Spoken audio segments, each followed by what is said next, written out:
Yung legal adoption po. Di po ba okay na gano'n na lang po yung apelyo doon? Nakatira na naman na po sila. Pero tatanungin ko rin mga kapatid ko eh. Kung ano, yung mga desisyon din nila. Siyempre. Kailangan din yung baka sabihin nila.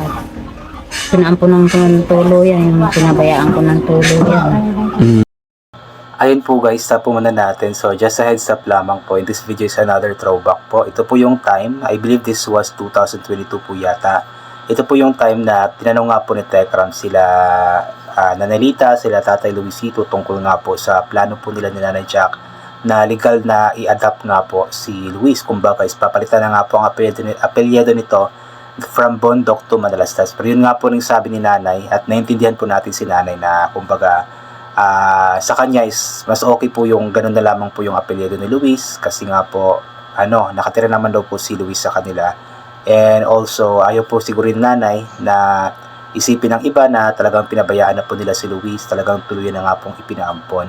Kasi nga po, alam naman po natin na sobrang mahal talaga nila Nanay si Luis. It's just that medyo hirap lang talaga sila sa buhay. Kaya yun nga po, napunta si Luis doon kila Tatay Tekram. Pero anytime naman, andyan naman sila palagi yung pamilya ni Luis na kumbaga mamahalin siya or mahal na mahal siya at willing na willing siyang alagaan kung sakali man.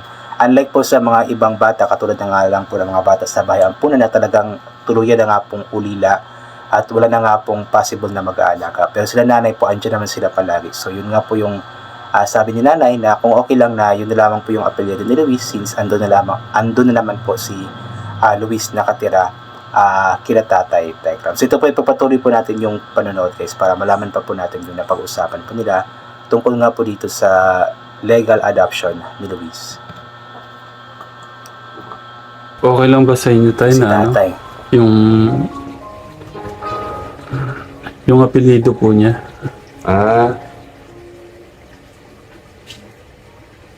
Ayun po bang ilan niya nakausap niyo na? Pupunta pa lang po doon tayo. Bagay po, sa akin ang apelyido ko dinadala niya. So, hindi ko kayo minamadali sa desisyon. Hindi ko po inaano po yung desisyon na oo ngayon pwede po namin kayong balikan. Kung ano po yung magiging pasyon nyo, magiging masaya po ako. Yan naman po, kasi madali naman po natin pag-usapan yan Pag-iisipan ko lang muna po.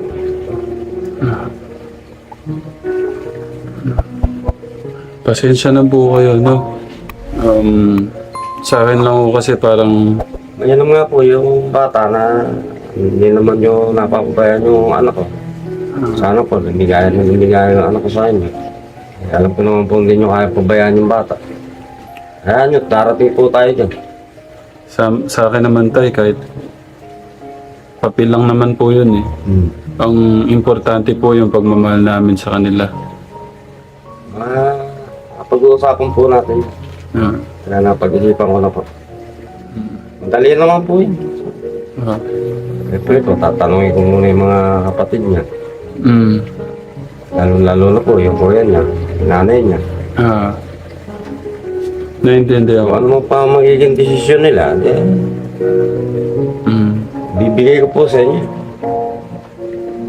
Nay, kayo po, ano pong... So yun nga po guys, yun po yung sagot ni Tatay Luisito. So kumbaga sa kanya is kumbaga kung ano po yung magiging desisyon ng kanyang pamilya, especially po ng mga anak ni Nanay Lita, is yun daw po yung sundin ni Tatay.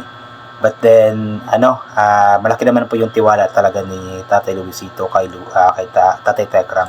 Kahit noon pa man, every time na may interview si Tatay Tekram kay Tatay Luisito, is sinasabi talaga niya na sobrang laki po ng kanyang tiwala kay Tekram kasi nga po alam po niya na hindi pinapabayaan ni Tekram ang anak nito na si Luis nga po. Kaya yun. And also sabi nga po ni Tekram na hindi naman importante daw po yung legal adoption talaga. Kumbaga papel lang naman po yun. Ang importante talaga is yung pagmamahal, at alam po natin na sobrang mahal na mahal talaga nila Tekram ng buong Manalastas family si Luisito. So siguro iniisip lamang po na ni Luis or ni Tekram, nila Nanay Jack, na kumbaga yung talagang magiging buo, or kumbaga walang sagabal, wala ng wall ba pagdating sa kay Luis at sa pamilyang Manalastas, kasi nga po si Luis bundok sila Manalastas, di ba? So kumbaga meron siyang harang, meron siyang wall. So anytime na kung halimbawa meron silang pangailangan for school or something na mga kailangan ni Luis, na kailangan ng parents or something, so kailangan pa nilang pumunta nga po sa real parents nga po ni Luis, which is mahirap din po yun, kasi yun nga, medyo malayo din po yun. So siguro yun po yung iniisip na Tekram, na mas maganda siguro yung Manalastas na lang si Luis, kaya para kapag anytime nga po na may kailangan si Luis sa school, or anytime na kailangan po ng parents, is automatic nga po na sila Tekram na yung tatayo, as in 100% na tatayo nga po na parents. Ayan po. Ano nyo? Ano pong ano nyo dun sa dun sa nanay? Para sabay-sabay na sana yung legal adoption po. Di po ba okay na gano'n na lang po yung apelyo doon? Nakatira na naman na po sila.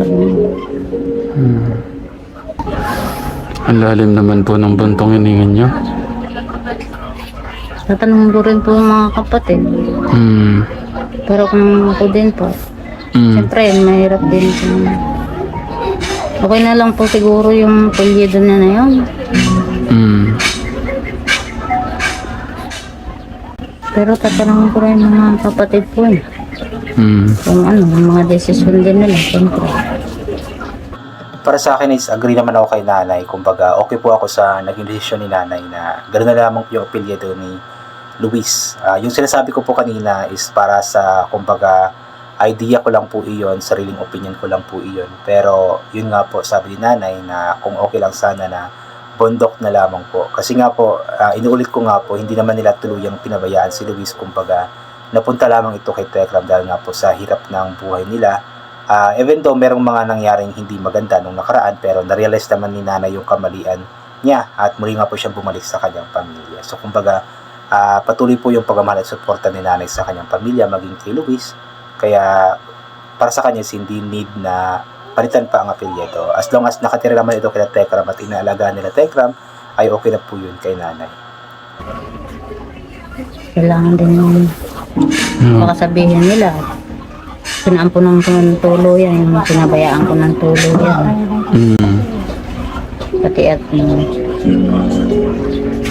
Naintindihan ko po yung nararamdaman po niyo, no? Pasensya na po, no? Bilang pangalawang magulang po kasi niya, parang ang hirap din sa amin na nag-iisip po sila na merong parang gusto ko lang po na maramdaman nila na ano, yung parang wala akong sagabal sa isip po nila o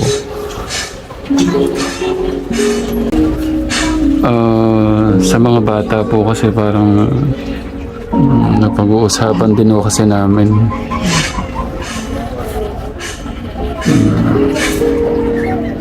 Kasi lalo na po mag-high school na po sila. Alam niyo po yung ibig ko sabihin na ano po ba yung parang umiikot po sa isip at puso niyo ngayon na iniisip niyo ba na tuluyan na po siyang mawawala sa inyo o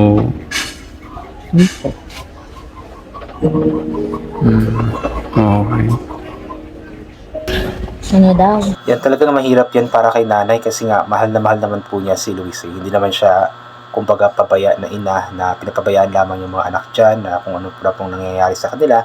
Hindi naman siya ganun klaseng ina, hindi siya pabaya. Kaya masakit sa kanya na kumbaga kung sakali man na maging or ma-change nga po yung apelyido ni Luis. Hindi naman po yung siguro sinasabi ni Tekram na baka iniisip ni nanay na na baka tuloy na nga pong mawala si Luis sa kanila. Hindi naman po siguro ganun, kasi alam naman po natin na sila nanay din po talaga yung totoong pamilya ni Luis. Even though magpalit man siya ng apelyido, maging Manalastas man siya, hindi po mapapalitan po yung dugo na nananalaytay sa kanyang ugat, ang ugat or ang dugo nga po ng bondok at dugo ni nanay.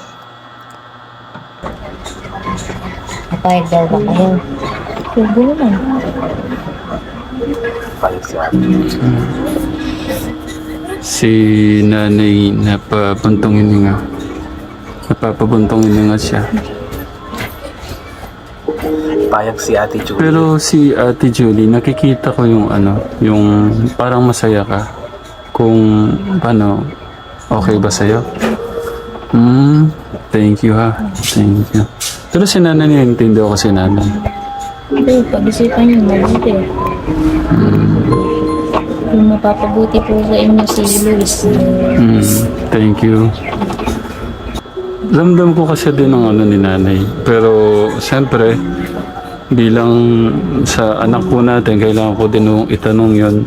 Para, alam niyo ko kasi yan, yung parang hindi ko saktong masabi yung laman ng ko, yung gusto ko pong sabihin. Pero sabi ko nga din naman, wala naman din yan sa papel lang din naman po yun. Importante yung samahan po namin.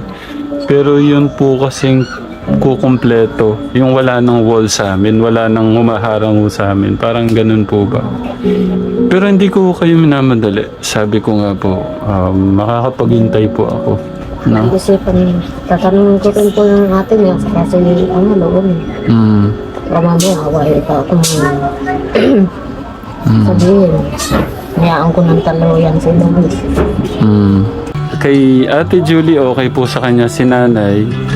Magde-decide daw po muna kasi kailangan daw po muna makausap lahat ng anak.